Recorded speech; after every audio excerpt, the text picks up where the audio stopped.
Metals, इसकी तेज़ी पे बातचीत करते हैं। जनाब, ऐसा है तेज़ी का एनवायरनमेंट आपने कभी देखा ही होगा। सुबह ज़रा प्लीज़ वो गोल्ड सिल्वर के प्लेट्स लेके आइएगा, CY25 के ट्रेंड्स को देखिएगा, सिल्वर को देखिए आप देखिए गोल्ड को देखिए, कॉपर, इंडस्ट्रियल मेटल्स की श्रेणी में अब कॉपर्स में बहुत सी तेज़ी, और मैं जितने कमोडिटीज़ एनालिस्ट का आउटलुक सुन रहा था, सब कंस्ट्रक्टिव, पॉजिटिव और बुलिश हैं CY26 के लिए। मेटल की ये तेज़ी कारण और कितनी तेज़ी रहेगी, इसी पे बातचीत करते हैं यतिन से। यतिन, मेरे ख्याल से सबसे सुनहरा दौर, मतलब एंटायर करियर का मेटल्स का था ये। अब 2026 के लिए क्या मतलब व्यू है, और आज के हीरो एक बार फिर से मेटल्स? बिल्कुल, और मेटल शेयर्स में आज बहुत अच्छी तेज़ी है।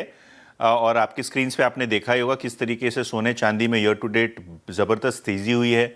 चाहे वो गोल्ड फाइनेंसिंग कंपनीज़ हों, सिल्वर प्रोडक्शन कंपनीज़ हों, कॉपर, एल्यूमिनियम, सभी के सभी मेटल शेयरों में आपको एक तेज़ी का माहौल देखने को मिल रहा है, और उसके रिलेटेड एंसिलरी स्टॉक्स भी। हिंडाल्को, नाल्को, वेदांता, ये तीनों स्टॉक्स ऑल टाइम हाई पे हैं।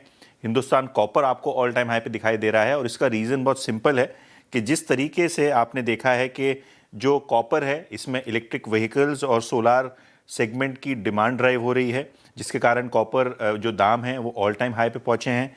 चांदी की बात करें तो हिंदुस्तान जिंक आपको दिखेगा कि यहाँ एक बूस्टर इसको ऑब्वियसली मिल रहा है, क्योंकि देश का सबसे बड़ा चांदी का प्रोड्यूसर है हिंदुस्तान जिंक, और इनकी 40% एबिटा अभी तक सिल्वर से ही आ रही है, जो कि ऑब्वियसली प्रपोर्शन में बढ़ेगी क्योंकि चांदी के दाम बढ़ रहे हैं।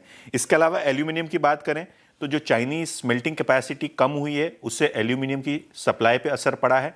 भाव जो है आपको एकदम टाइट होते हुए नजर पड़ रहा है। इनफैक्ट मई 2022 से सबसे उच्चतम स्तर पे आपको एल्यूमिनियम जाता हुआ नजर पड़ रहा है, जिससे ओबियसली हिंडाल्को, नाल्को, वेदांता जैसी कंपनियों को फायदा होगा। तो अक्रॉस द बोर्ड अगर आप देखें पूरी की पूरी इंडस्ट्री, तो चाहे वो सिल्वर की वजह से हिंदुस्तान जिंक ऊपर हो, कॉपर की वजह से हिंदुस्तान कॉपर ऊपर हो, और एल्यूमिनियम की तेजी में भी आपको ये सारे शेयर्स ऊपर जाते हुए नजर पड़ रहे हैं। इनफैक्ट जैसे कि मैंने पहले कहा, बहुत सारे स्टॉक्स इस पैक में ऑल टाइम हाई पे आपको दिखाई पड़ रहे हैं।